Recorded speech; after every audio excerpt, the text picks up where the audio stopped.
Amazing how much a few inches makes a difference. Is that an innuendo? We'll just leave that alone. There's a lot of times I have something longer to put in here.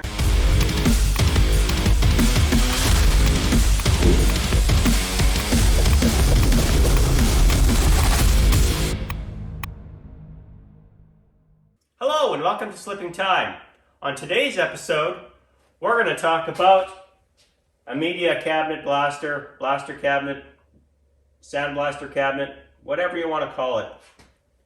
Essentially, this is that basic one that everybody buys, and we're going to make it better, make it right. So come on, let's get going. First off, this is your typical cabinet media cabinet that you'll end up buying from Harbor Freight, Princess Auto, eBay. There's numerous places that sell this exact cabinet, different price points, but essentially all you're getting is a metal cabinet, to be honest. It works okay, but you don't usually get the result you were hoping for, as again, most of you will know that ever bought one of these. I'm going to take you through kind of my trials and tribulations and where I've arrived to make this equivalent, pretty much equivalent to what the big boys out there use in the professional world on a much smaller scale, obviously, and what I did to do it as cheap as possible.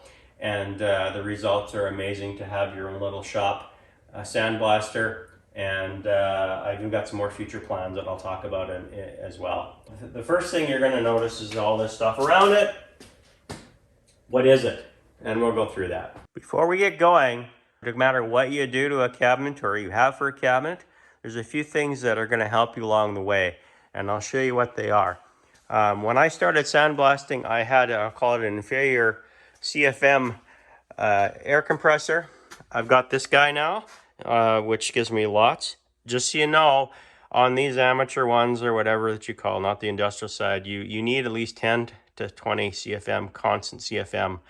And not a lot of little air compressors can handle that. If you're going to get into that little bit of a game and make that a valuable tool, you need to beef up your air compressor if you haven't. If you already have that, you're already ahead.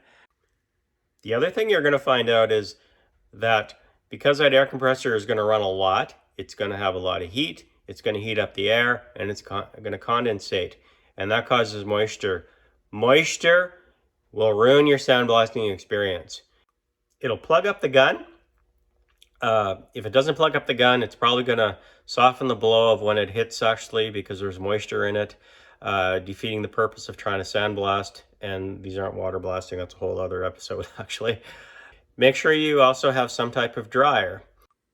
I started with one of these desiccant dryers, and they actually work okay for a little bit, but I found the desiccant actually gets saturated quite quickly. I did the long tube. I had on this wall actually tubes to try and cool the air first before it went in and got the moisture. I had extra moisture traps on. I just found for my needs it wasn't working. So what I looked for, and unfortunately most of these are semi-professional, professional models, industrial models I'll call it. If you want to get the actual good refrigerant dryer, air dryer like I have here, you can honestly find at auctions on used places as well to find these. I just waited for the right one to come along, and you know, this is a few $1,000 model, and I got it for a few $100s. It's hardly was used, but a shop was kind of closing out or upgrading, I can't remember. I ended up getting actually with the this post water filter, which actually shows kind of a little meter as well, if it's getting plugged or not. I got water traps on here. I've got a pressure regulator I've added as well. All stuff that you can do as you come along. My setup right now, and I didn't start with this, and I don't expect everyone to start with this. If you can, great. Or if you're adding an accessory to what you already have, great. This is my my big boy, I guess, for air compressor. I do have another portable one that I kick around too. It feeds, you can see right here, it feeds this pre-filter, goes to the air dryer. This is my main feed for the shop. This doesn't just feed the air compressor, but you don't want water in anything, so obviously I have this going on. And then I come back. You can see the in and out there. I come back, circulate. I have another water trap just in case. I have a pressure regulator. I have some ports. and then I feed everything else. This is actually, I tag off this to get as close as to the source as I can of the air, so I don't have any reduction in airflow. And you do want to have basically at the front end of your outlet to try and have your sandblaster. You don't want a reduction in air pressure, essentially, which is also part of the CFM, and you can get all into the math of that too. But anyway, try to get it as close to your outlet as you can to maximize what you can get out of your air compressor, because down the line it actually fades a little bit. There's some restriction no matter what in a line and how big it is, and again, that's science, right? So that's basically the setup to feed it. Very important, no matter if you don't have a good setup like this or any decent setup to feed that blaster, I don't even think you should get one, because you're just not going to be happy. Now we're going to get to the cabinet and show you what you should be doing or what you can do to that to improve the experience and have a better time of it when you're cleaning stuff, sandblasting stuff, media blasting. Again, interchangeably. People still call it sandblasting, by the way, but again, nobody uses sand anymore. So media blasting, I guess, is the right term now. We'll call it that. If you buy one of these, or used or not, if it's used, take it apart and redo it. And I'll tell you what you need to do when you redo it. So when you get these out of the box, I can't remember if they have a foam gasket, or I can't remember what they do to try and seal it up when you put it together. But it's horrible. And everyone will attest to that has one of these and then tried that. It'll leak like crazy. You'll get your media everywhere, all over the place. First of all, that's just a disaster in a shop, because it makes it just disgusting and a mess, and you don't want, obviously, some abrasive sitting in your car if you rub against it or whatever. Second of all, you're kind of losing money, because your media, you want to recirculate it and keep using it and not have to have it go out into the air and then have to replenish it often. So that's another reason. And you don't want to breathe it in. There's another one. Now, you should be wearing some type of mask anyway when you're doing this, even if you've got it sealed.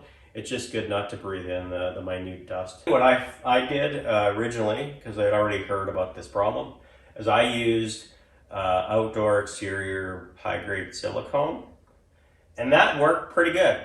It's starting to leak a little bit now. And what I would probably do now, and I'm thinking, why didn't I think of this before? Because I'm a car guy. I would use RTV or gasket sealer or something like that that's used on automotive, like engines and that. Totally makes sense, because that stuff certainly won't leak. Every seam, everything you put together, every hole, screw hole or whatever, put some sealer around it and seal it. You will not regret that, trust me. So just take the time and do that. Now, before I talk about all the other stuff around this, maybe what I'll do is I'll take you inside the cabinet and show you that. Most of you are familiar with side dome on these, which is all the way you put everything in. And you put it in, and there's a little lip here, and you really are restricted on what you can fit in here, to be honest.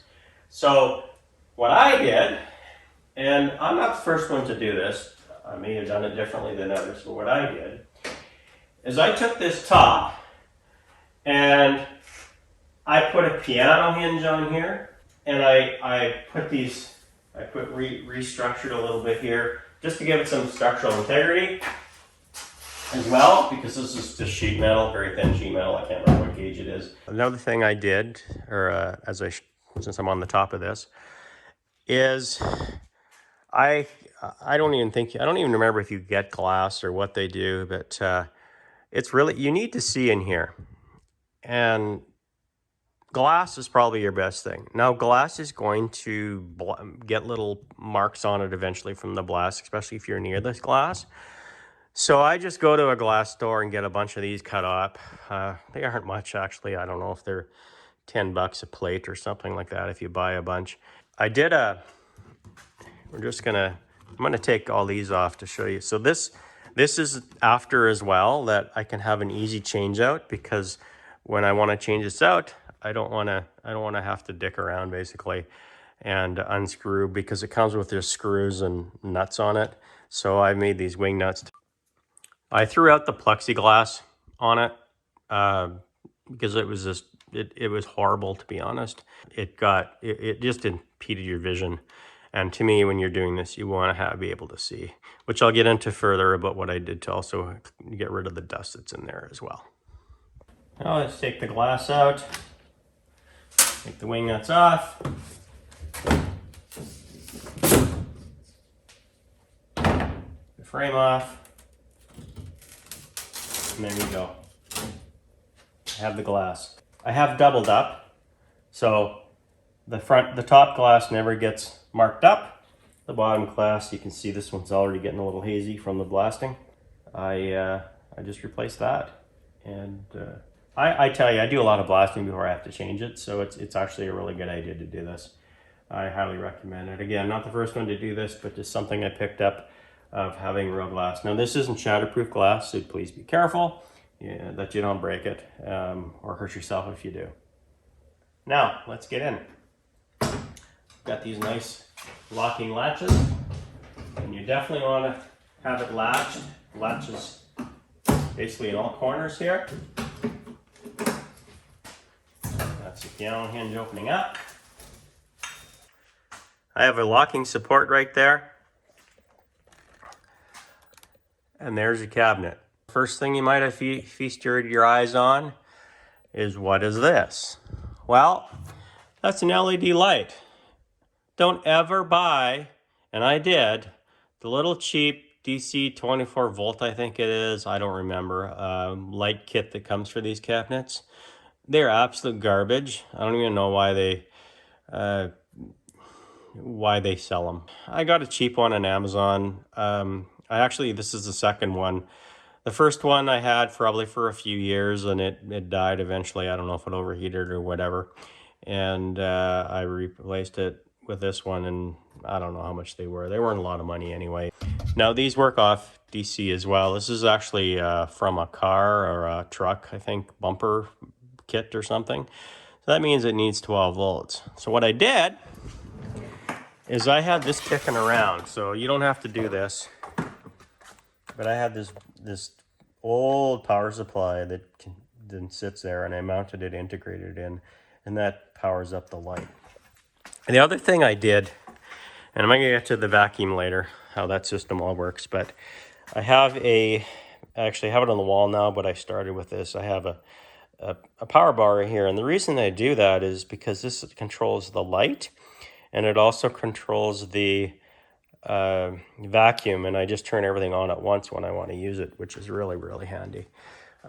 We'll just turn on that light. You can see how much that lights up. I know you noticed already, and you're going to see that this is lower. This is originally where this was sitting. What I did is I took the grate that comes with it, and I cut it down a few inches all around so it insets and goes deeper. Amazing how much a few inches makes a difference. Is that an innuendo? We'll just leave that alone. Anyway, the other thing is you might be able to see, and I'll open this door because this door still opens up as well. The other thing that you're going to be able to see is they're kind of bent a bit here and they are, from the stuff I have in here, is heavy. And what I did is, these are the original supports that come with it on each side, but I used some, I don't remember so just basically some heavier grade angle iron supports, and put them in the center for holding things. Obviously more volume in here is better to fit things in. And what I wanted to make sure of is I could fit a small transmission in here, to be honest, an aluminum transmission, to clean it up. I got some pictures of how well that actually turns out, because it turns out pretty good. Lowering that grate a bit, having the nice flip up lid makes a big difference. Can't say enough about doing that. Highly recommend that to get as much volume out of this as you can. So that's part of the inside. Now you're also going to get, and those of you who bought one of these, or if you're going to buy one, it basically doesn't have an open bottom. You put your media in the hopper, it sits in the hopper, and they've got a siphoning tube that comes in here. The one that comes with it doesn't siphon worth crap. You can do some alterations to make it a little better. I've tried that, but I got fed up with that too, because it it gets stuck or whatever. Now part of that is your gun as well. The gun isn't very good either. I invested in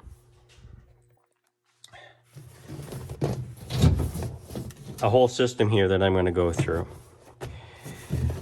But I'm going to start with the gun. So I think I got this from Eastwood, or I can't remember where, whatever, or eBay maybe. But I bought a better gun. That's a world of difference actually if you get a better gun.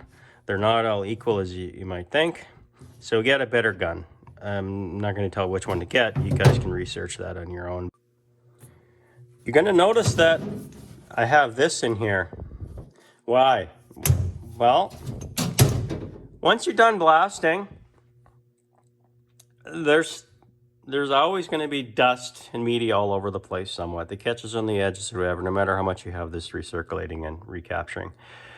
And you're going to have it on your door seals and whatever, and as soon as you open your door, stuff falls out. Don't want that. Plus, if there's little orifices or little corners or something on whatever you blasted, it fills up too, and you can't even shake that out sometimes. So what I've done, and I'm going to take you through the system, kind of how it works on the inside. Right here is the main feed coming in, and you can see it tees off. So you're going to notice this pressure gauge here, what the line pressure is coming in, and it's on the inside. That is very handy. Why? Because when you have trouble, you think your gun might be not functioning properly, perhaps I have a carbon nozzle now so it doesn't wear out, but sometimes this gets too big or it's just not blasting right and you're wondering if it's plugged or whatever. First thing to check is your pressure. Maybe something happened. Maybe the compressor isn't working right. Maybe you're whatever. So on this, I can quickly look to see what the pressure is. And it's also nice because you can see what we'll call it the static pressure is, potential pressure, when you're not using the gun. But as soon as you push the trigger, if you have a trigger gun or foot pedal, in the case I do, which is another thing you want, you can see how much it drops and what your constant pressure is feeding the gun. So you can see if your pressure's up. That's the first thing you look. So it's very handy. Now you can see that the face of this is getting kind of clouded from all the sound media blasting hitting it a bit, but it's still, you can see it and it's fine. And I've had this in here for years now, and I wouldn't go without having a cheap little gauge in there, another cheap little thing. As I mentioned, I have a foot pedal, so I don't have a trigger on the gun. I highly recommend a foot pedal because if you're doing a lot of sandblasting, you're gonna find that you wouldn't think it would, but your arms, your hands, everything will get tired a lot more than compared to having a foot pedal. Foot pedal just makes it a lot more easier and seems to go even by quicker because you're not waiting for it to be over, and you even do a better job because you're just not hurrying up about it.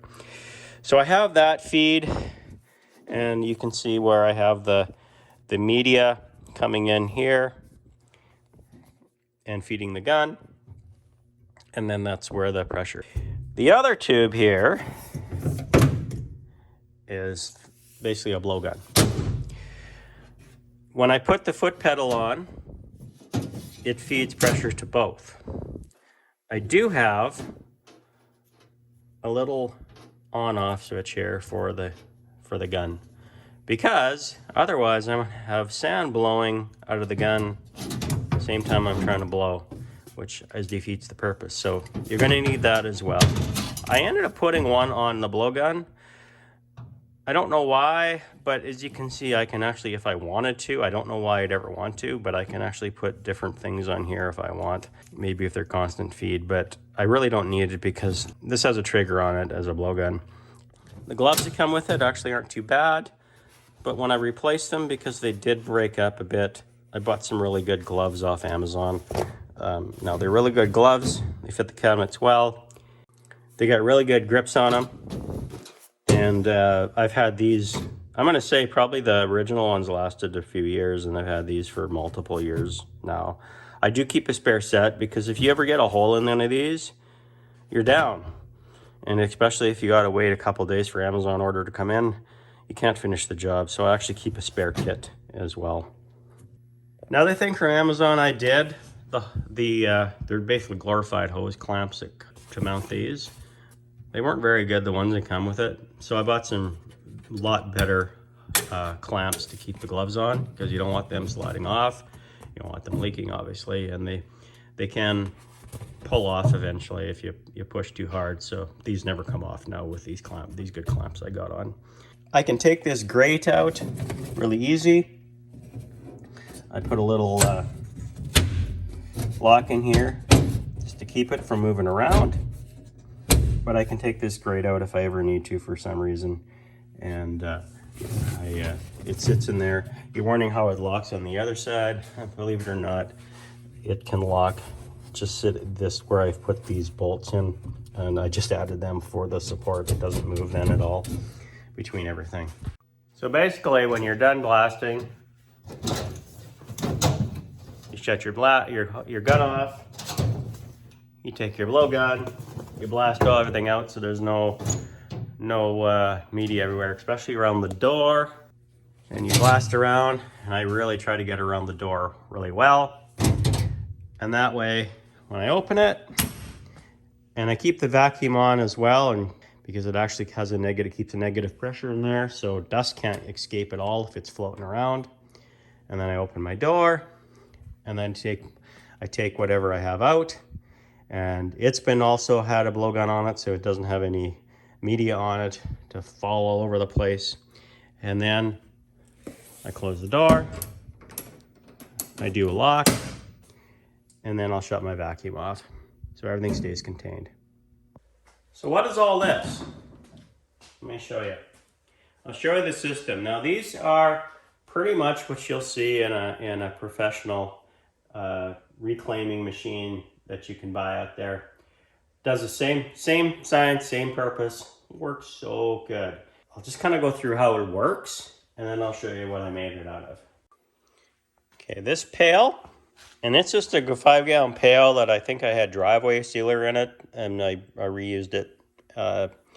That's where the media sits. I'll call that my media hopper, okay? And it actually does have a hopper. And what I did is I bought a cheap funnel off somewhere. I don't remember where it was, or store or whatever, but it's just a cheap funnel that holds the media. I cut the hole in the 5-gallon pail and I just inset it, and it works great.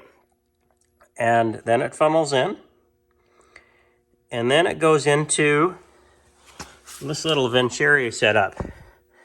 Now I think this was from Eastwood or eBay, I can't remember, but you can get these pretty easy. And this is pretty important because you can regulate your Venturi effect of basically your media coming in. So the media drops down, and then it goes through here, does a little Venturi with it, mixes with some air.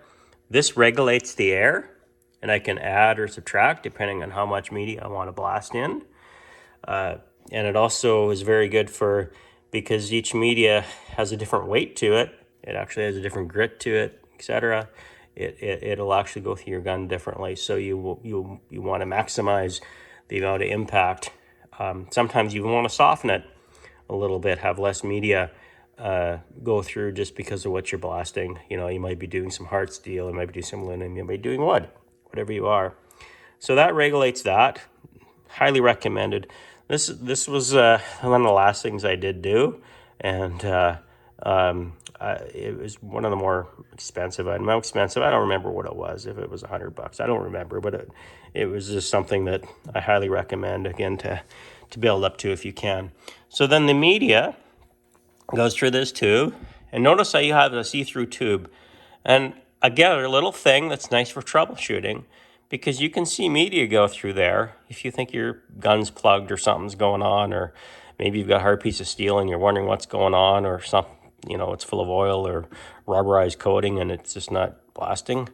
It's nice to have a clear hose to see what's going on. So I follow it up, it goes into the cabinet, which you did see earlier. And you see that it goes in, goes in, goes in, goes in, goes, and then goes to the gun. Now I may as well show you the air compressor, how that feeds. And my air. This comes in. I actually have this into the port on the wall that I showed you earlier. Follow that. Follow that. Right here, the blue hose. And I use 2 different colors hoses for a reason. I have an in and out.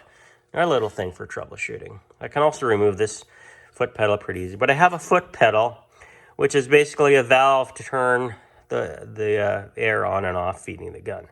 So that's my foot pedal. Another thing that I don't remember, it was eBay, Amazon, Eastwood, whatever it was.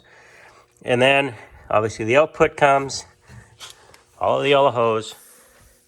I have another water trap, just the last ditch effort in case there's any little drops to catch. I can honestly say since my setup now, I don't think I get any water in there, but I just keep it in. You may say it does a little bit of restriction, but it doesn't seem to affect it for my testing on that. So that comes in.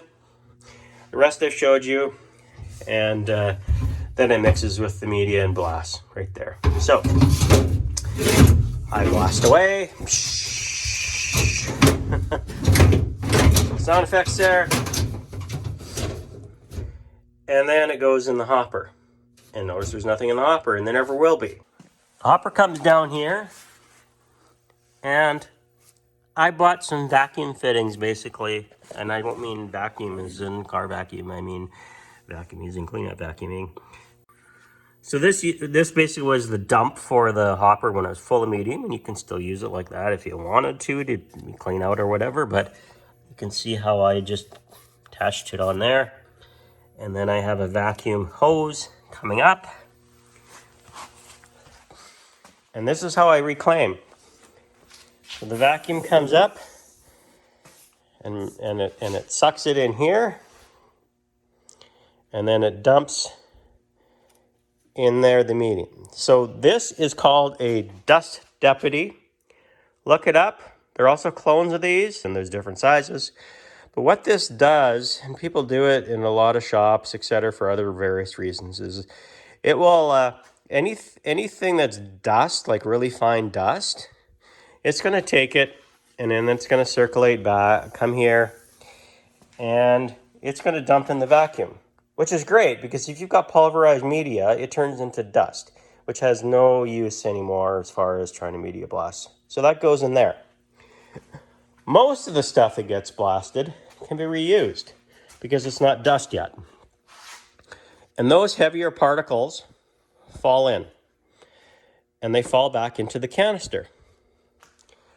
And when they fall back into the canister, I have in the canister, and I'll show you that, I have a little screen because when you're sandblasting, you are going to have little things come off whatever you're sandblasting.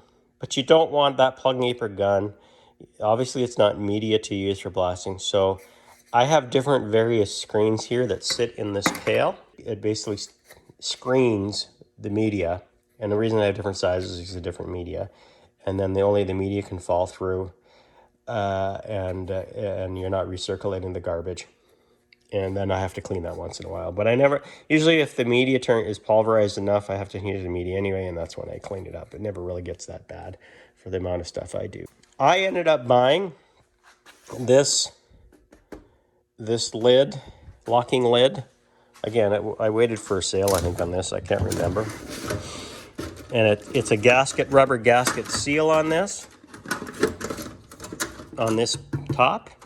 Now I had to cut the hole for this little dust devil thing. There you can see the screen. And you can see where it's already collected some stuff, garbage or whatever. There it is right there. And I can just clean that up. And then I can take this screen out, because you notice it's a coarser one compared to that one over there. And interchange depending on the media. We'll just take that off and show you.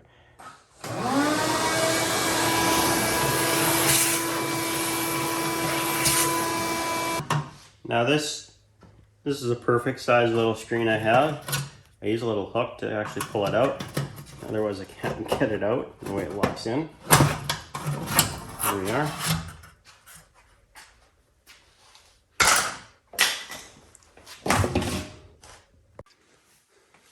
There's the media. That's glass bead in there right now. I don't put a lot of media in because you don't need a lot of media. I fill in probably obviously half that funnel.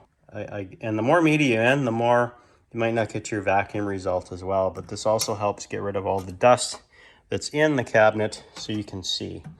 And you can see the little lip here where it fits in, and that's how this basically this locks in to that lip. Something like that. You don't want it to fall down. Media changes, depending what you're doing, are really easy because you can see how easy this is to lock back in.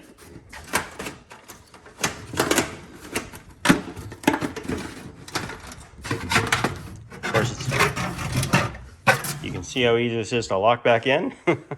It's really hard to do with one hand, so I'm going to put this on the tripod here. Okay, we'll try this again. You can see how easy this is to lock back in when you got two hands.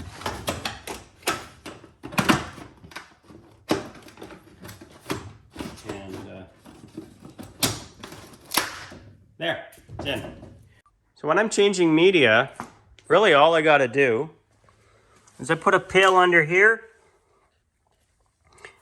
I unscrew this, media drops out. Put it back in, or sometimes I don't put it back in right away. I keep the pail under it. I pull the lid off. Sometimes I'll shake it a little bit just to get anything that's on the sides or whatever. Put that cap back in, pour the new media in, and I'm ready to go. And obviously if it's old media that needs to be thrown out, that's fine. I'll discard it, but a lot of times it's just basically if it's glass bead and I want to use glass bead later, I keep that pail and I can pour it in later. So it's very, very handy that way. Now, something that also is important is that when you obviously need some type of air coming in as well or either to escape or in a vacuum case need to suck in. So you need some type of air vent in here. And you're going to see that I don't use this one. Now, some people will tie a vacuum to that in the old the old setup that it was. I obviously have that capped, but I'll show you what I did do. I used a little filter, these little common little foam filters. And this is just a little like computer foam filter or something. I don't know where it was from, but it works. I think you can use those green scouring pads, even some people do, just to get so you can't get the particles coming through here from dust if it ends up accumulating there. And basically what I did, so I can clean this if I want to take it off, is I used, I think it was I don't know if it was a Ziploc container or it was something that we had in our recycle, the lid or whatever, but I ended up cutting a hole in this lid. And whatever container it was, I cut the bottom of the bucket off or whatever it was, and I attached it on here, and I can just take it off. And this is the original opening, so I didn't even affect that. But again, I just siliconed it on so it can't leak, and I can clean that off. So there it is. I'll put it back in. Take my little lid. We're back in business. So another little thing you can do. Another thing I did, I guess I just realized I forgot to tell you. It's probably one of the first things I ever did because I never knew where my sandblaster was going to be. I don't move it around a lot anymore, but I put it on some casters. I welded on some casters from, again, something I had taken apart or was going to throw out or something, and I just welded on some casters. Now I can wheel it around. That's actually pretty handy. It was handy for just showing you guys today. Built this little bracket here as well, just to support obviously the canister. You can see how and then I can actually take this whole canister out. You can see that it moves up and down if I need to.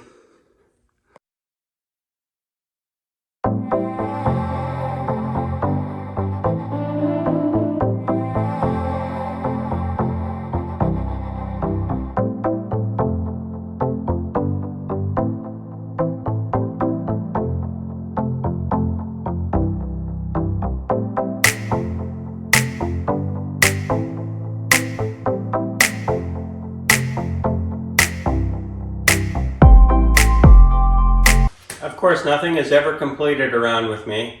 Always trying to make it right, right? So what I plan to do, probably the next thing is, there's a lot of times I have something longer to put in here, and obviously it's only that wide, we call it, deep. So I'm going to plan to make an extension on here for larger objects, and I might double it basically, so it'll be out to here. Well, let me do it this way. It'll be out to here, and I'll double it a little in here, and I'm going to have it removable probably to clamp on here. I'm not sure exactly what I'll do yet, but I'll have this door removable or something like that. I'm not sure yet, because obviously I want to just be able to prop stuff in here and not have to reach way in. So that's my next plan. When I get there, I'll show you what that little upgrade looks like as well. Essentially what you do is, I know you can't reach here with the gun, but you put it in that way, and then you can flip it and put it in that way and do the rest, and it's blasted. So there you have it. All the things I did to improve this sandblasting cabinet and make it better, make it right.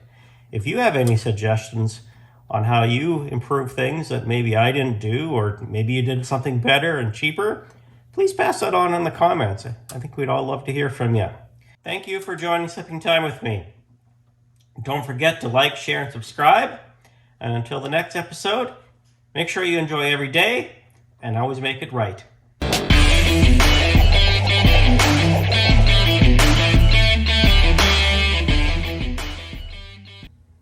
You know that? It's kind of comfy in here. I'm gonna have a little nap. Just have some rest. Man, am I tired.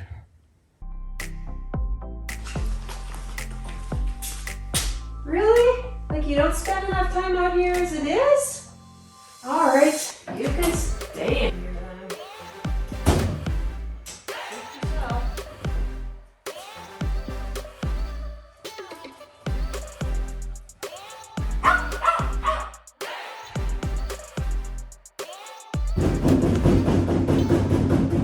Hello? Hello? Anybody out there? Can someone let me out, please? Hello? Anybody?